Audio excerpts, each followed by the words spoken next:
Hmm. Happy spring, everyone. So I'm back in Europe, and there's this frenzy of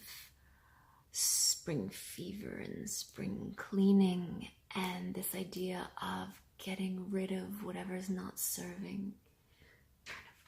this expansion that's happening. And I'm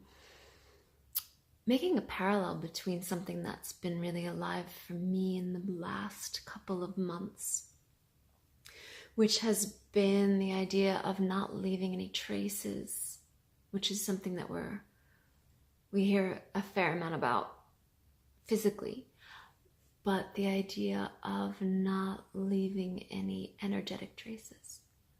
that we would try to start moving through the world in a kind of spring cleaning, where we would take care of any business that needs to be taken care of, clean up any accounts that are left open, and move forward in a really clear, clean way, especially inside of relationships, which is where we have a tendency to get really sticky,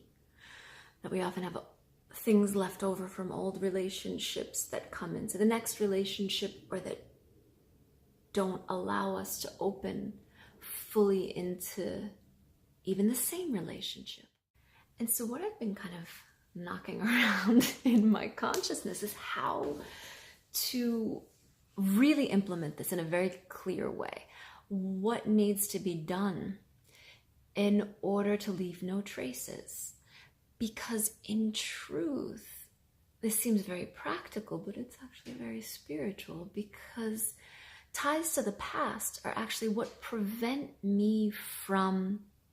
being in the present. The only thing that prevents me from being in the present is this pull, this gravity that the past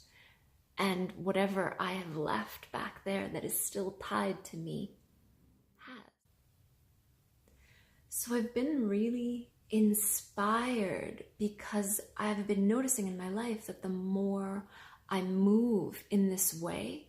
the cleaner, the more open, the more expansive that I feel, and the more space I feel there is to bring new things and new ways in. So moving from this inspiration, I've put together an article that includes quite a few practical tips of things that we can do to start to move differently in relation to what things are left over from our past. So I'm going to link the article, and I'm going to wish you good luck on the endeavor, and just impart that it's been really powerful for me. It's something I'm so glad has kind of come into my consciousness, and I'm pretty excited to share it.